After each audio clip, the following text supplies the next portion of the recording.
Halo semuanya, selamat datang kembali di channel Belum Tahu. Pada kesempatan kali ini kita akan sharing lagi nih kepada teman-teman semua tentang hal-hal yang mungkin teman-teman belum tahu. Kali ini kita akan membahas tentang kecerdasan. Tapi sebelum itu jangan lupa like, komen, dan subscribe dulu ya, agar channel ini semakin semangat membagikan informasi bermanfaat. Oke, lanjut. Pernah nggak sih di rapot teman-teman nilai matematikanya jelek? Terus gimana reaksi orang tua kalian? Dimarahin nggak? Masih banyak nggak sih dari teman-teman ketika di rumah dibanding-bandingkan dengan anak tetangga yang mungkin lebih pintar? Kalau saya sih sudah sering ya. Anak-anak yang nilainya bagus di sekolah pasti disebut anak cerdas dan dibanggakan oleh guru maupun orang tua.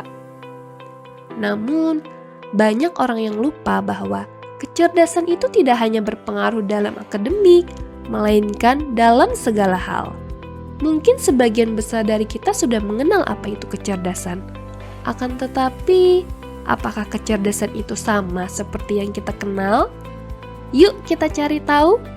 Jika teman-teman menganggap bahwa kecerdasan hanyalah tentang logika semata, berarti teman-teman perlu kenalan dulu nih sama yang namanya kecerdasan sebenarnya. Pada awal abad ke-19, Menteri Pendidikan Prancis meminta Alfred Binet dan rekannya, yaitu Tider Simon, membuat alat tes yang akan digunakan sebagai alat identifikasi anak-anak yang berisiko gagal di sekolah. Alat yang sudah dibuat oleh Binet dan Simon itu ternyata efektif loh, sehingga digunakan sebagai alat untuk menentukan kecerdasan. Namun, pada saat itu, istilah IQ belum dikenali nih.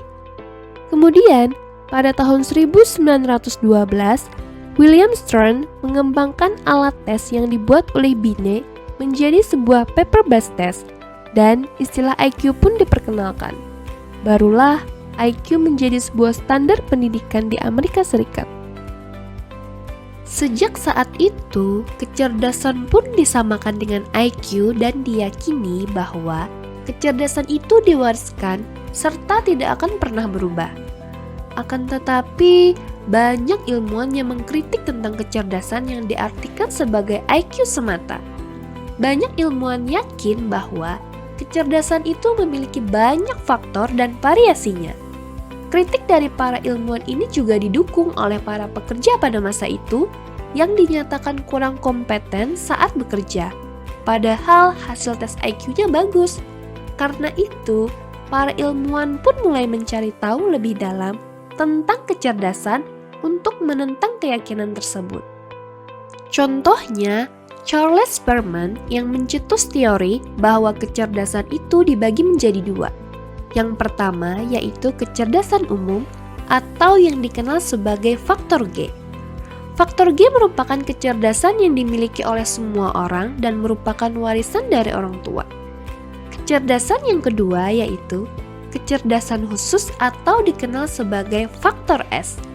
Faktor S adalah kecerdasan yang dimiliki seseorang dari hasil belajar di lingkungan, dan tidak semua orang memiliki faktor S yang sama.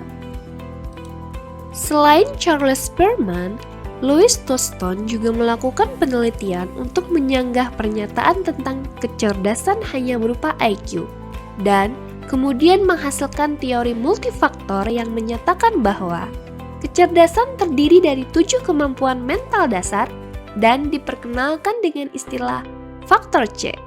Ketujuh kemampuan yang dimaksud adalah penalaran numerik, memori, kesadaran linguistik, kemampuan spasial, penalaran induktif, kecepatan berpikir, dan pemecahan masalah.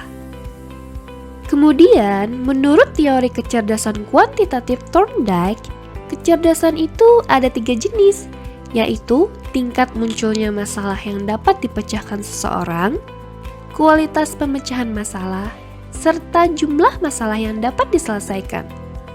Kalau dari teori Thorndike ini, lebih fokus menggambarkan kecerdasan sebagai solusi dalam problem solving. Adapun Raymond Cattell dan John Horn juga melakukan penelitian tentang kecerdasan.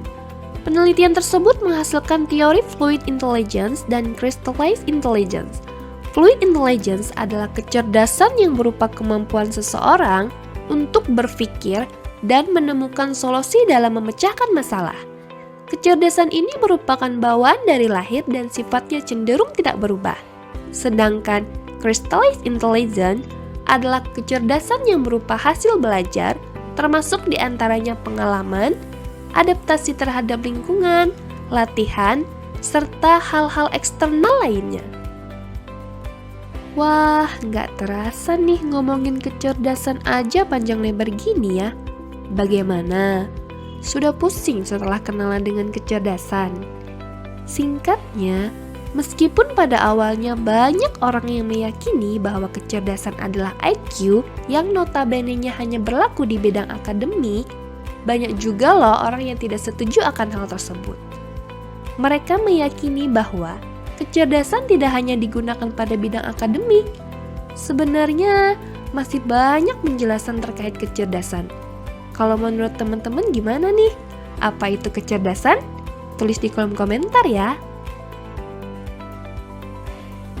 Mungkin sekian dulu video kali ini. Jika ada pendapat lain atau ada kesalahan tentang apa yang kami sampaikan, kami mohon maaf dan silahkan koreksi di kolom komentar ya. Berbagi ilmu tidak akan pernah mengurangi ilmu yang kita miliki, melainkan akan menambahnya. Sampai jumpa di video selanjutnya.